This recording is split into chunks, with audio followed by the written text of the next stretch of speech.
जब प्रधानमंत्री जी दिल्ली आते हैं और 2014 में असली जादू शुरू होता है। मैंने कहा कि 2014 में वो 609 नंबर पे थे, कुछ ही सालों में वो दूसरे नंबर पे पहुंच गए। कैसे पहुंचे? मैं आपको, बहुत सारी इंडस्ट्रीज में काम करते हैं, मैं आपको 2-3 इंडस्ट्रीज का उदाहरण दे देता हूं। एयरपोर्ट इंडस्ट्री की बात, एयरपोर्ट्स की बात करते हैं।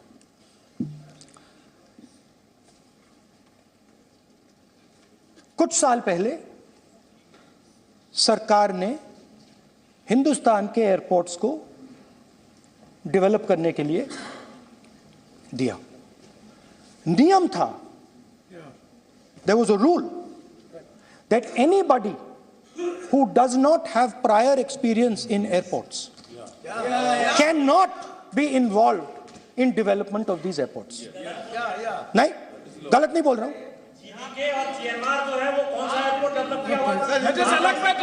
आप बैठ जाइए।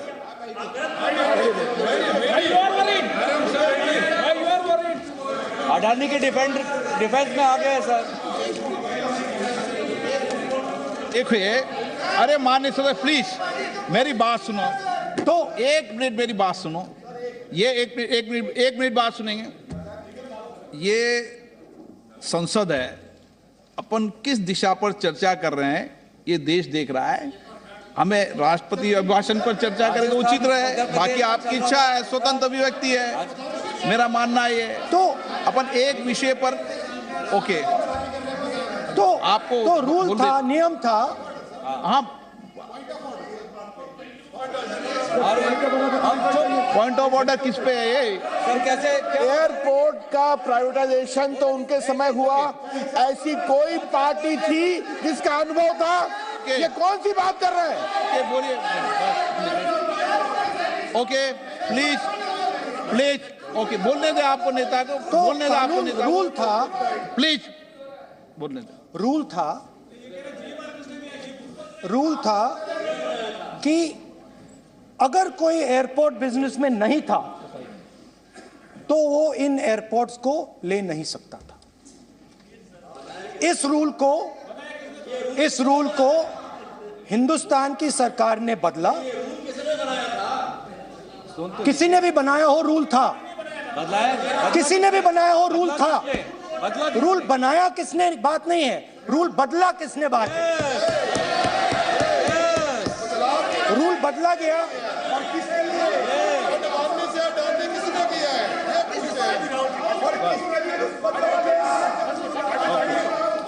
रूल बदला गया।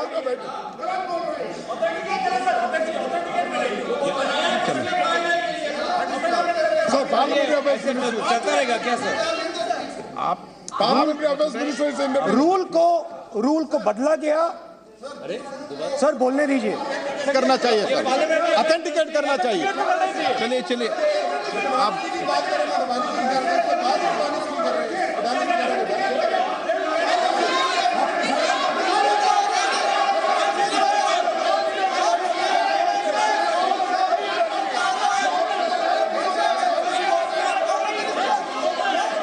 रूल बदला गया sir, speaker sir.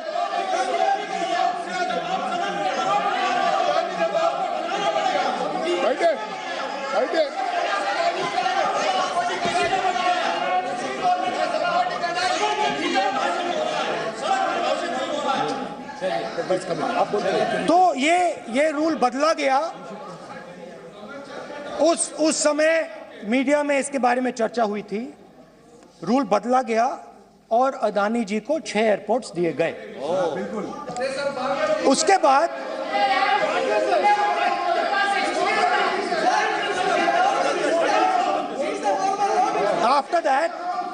after that India's most strategic profitable airport, Mumbai Airport,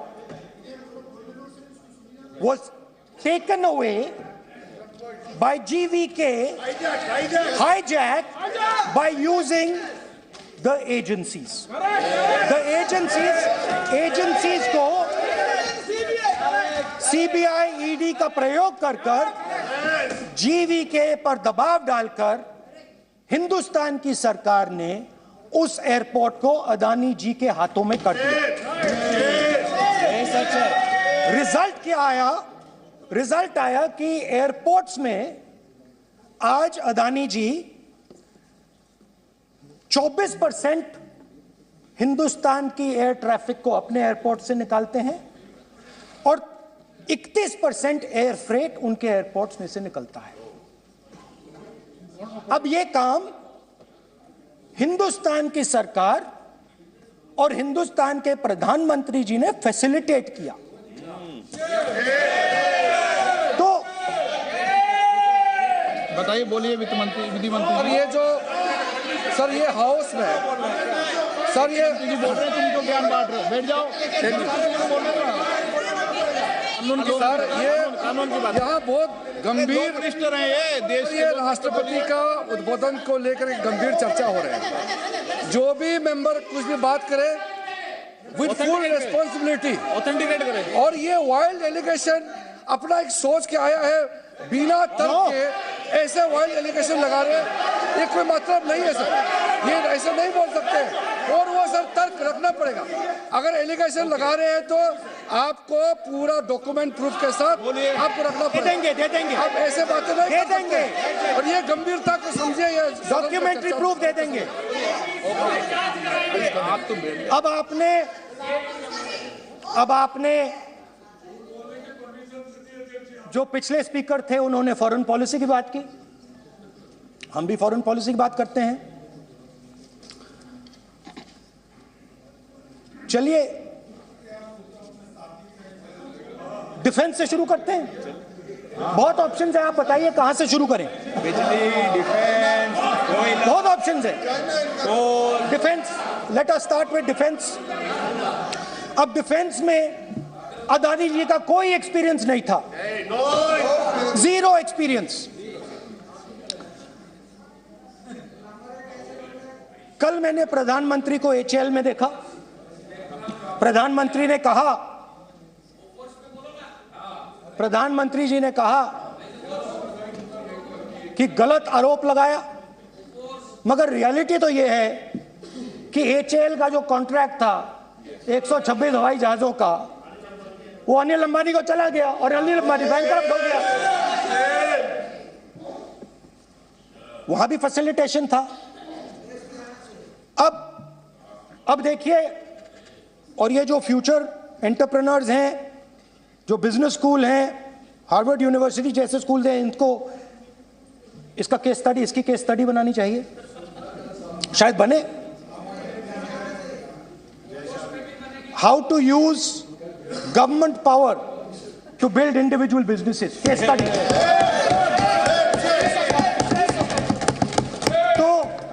तो अब देखिए, अदानी जी की डिफेंस में इंटरेस्ट देखिए।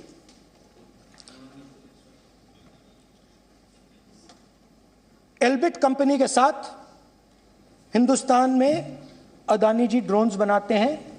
ड्रोन्स को हिंदुस्तान की एयरफोर्स, आर्मी, नेवी के लिए रिफिट करते हैं।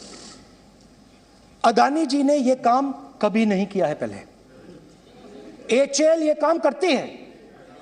हिंदुस्तान में और भी कंपनीज हैं जो ये काम करती हैं, मगर प्रधानमंत्री जी इजराइल जाते हैं और उसके एकदम बाद अदानी जी को ये कॉन्ट्रैक्ट मिल जाता है, मगर एक नहीं मिलता।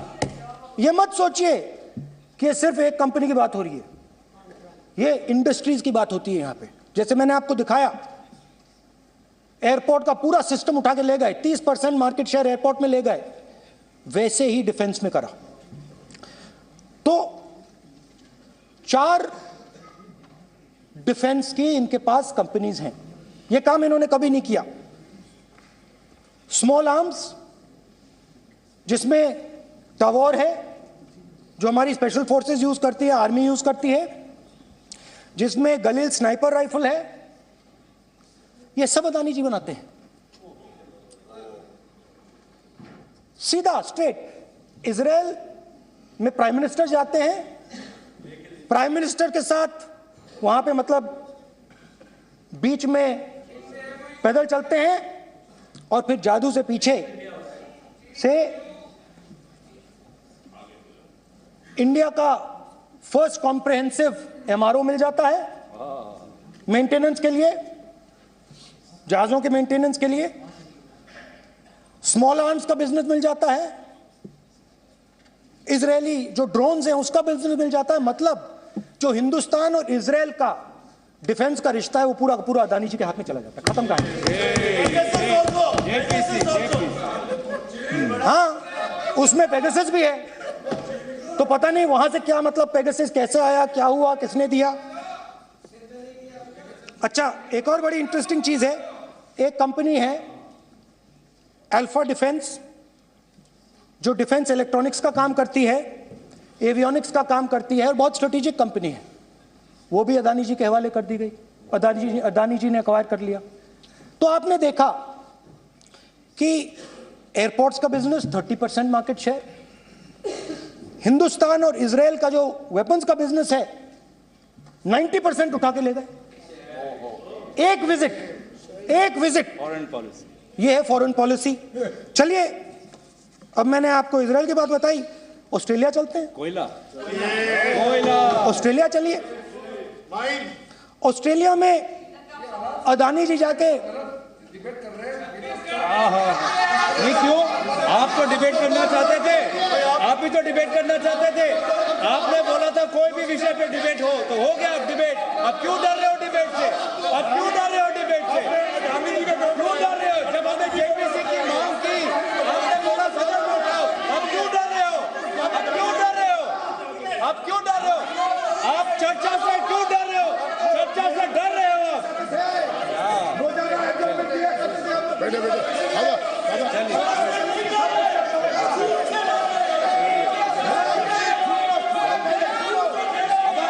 अब सुनना पड़ेगा, अब सुनना पड़ेगा, अब सुनना पड़ेगा। ऑस्ट्रेलिया जाते हैं, प्रधानमंत्री ऑस्ट्रेलिया जाते हैं।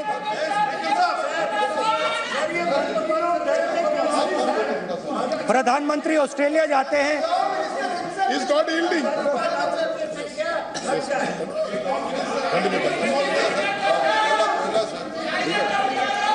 ऑस्ट्रेलिया जाते हैं। कैब नंबर बताएं। 369। Not allowed. Not yielding. 369 sir, ये कहता है sir, a paper or document to be laid on the table shall be duly authenticated by the member presenting it. इन्होंने सर, मैं इनको चैलेंज करता हूँ कि जीएमआर और जीबीके उसको कब एयरपोर्ट का जो है संचालन का अधिकार था और कौन सा रूल है वो कोट करे सर। किस रोल के आधार पर ये इनको मैं चैलेंज करता हूँ, पूरी कांग्रेस पार्टी को चैलेंज करता हूँ कि जीएमआर और जीबीके को कौन सा एयरपोर्ट चलाने का लाइसेंस जब दिया तो उनको उसका नॉलेज था। मैं चैलेंज करता हूँ पूरी कांग्रेस पार्टी को। जब इन्होंने बिरला को बनाने का दिया, डालमिया को बनाने का दिया, टाटा को बनाने का दिया लाइसेंस, उस वक्त उनको कौन सा मोटर चलाने का अधिकार था सर? ये गलत बयानी कर रहे हैं। मेरा ये कहना है कि आप एलिगेशन प्रधानमंत्री को ऊपर लगा रहे हैं, आप पेपर दीजिए और कौन सा रूल भारत सरकार ने चेंज किया एयरपोर्ट में अडानी के लिए वो ऑथेंटिकेट कीजिए, नहीं तो इस तरह की बात नहीं कर सकते हैं।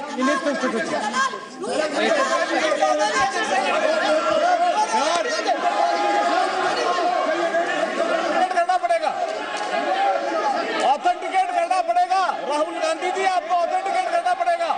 आप ऐसा नहीं बोल सकते हवा में, आप हवा में बोल रहे हो और प्रधानमंत्री जी पर आरोप लगा रहे हो।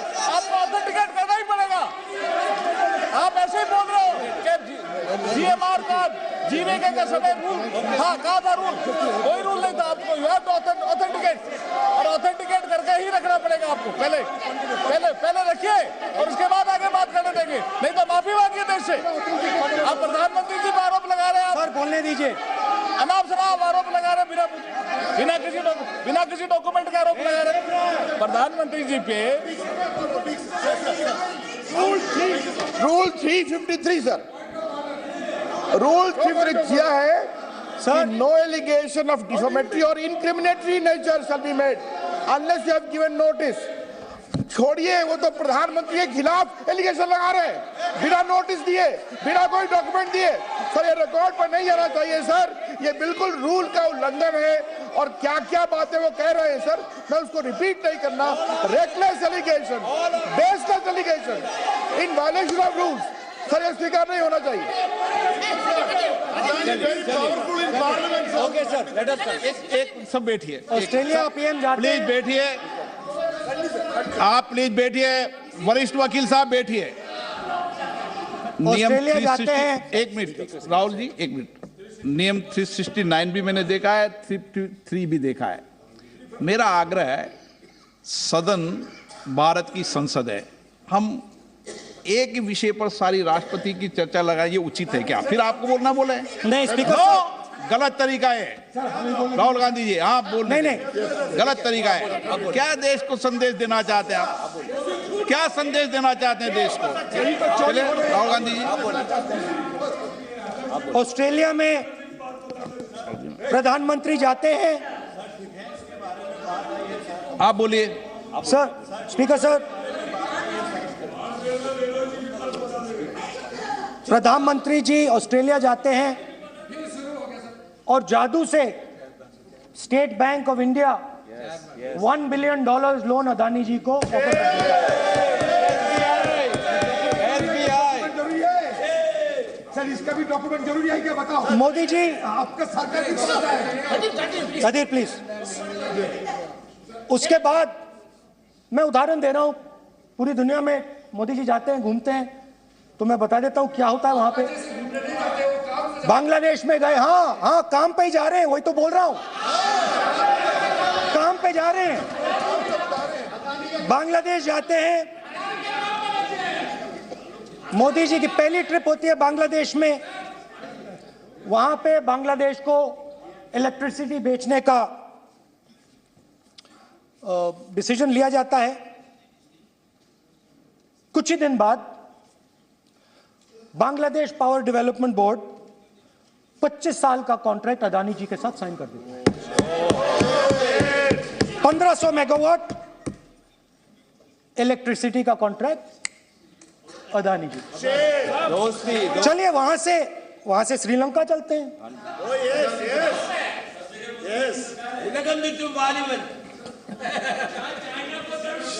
जून 2022 में Chairman of Sri Lanka's Ceylon Electricity Board, MMC Fernando, informed a parliamentary committee in Sri Lanka in open hearing that he was told by President Rajapaksa that PM Modi pressured him to give the wind power project directly to Mr. Adani.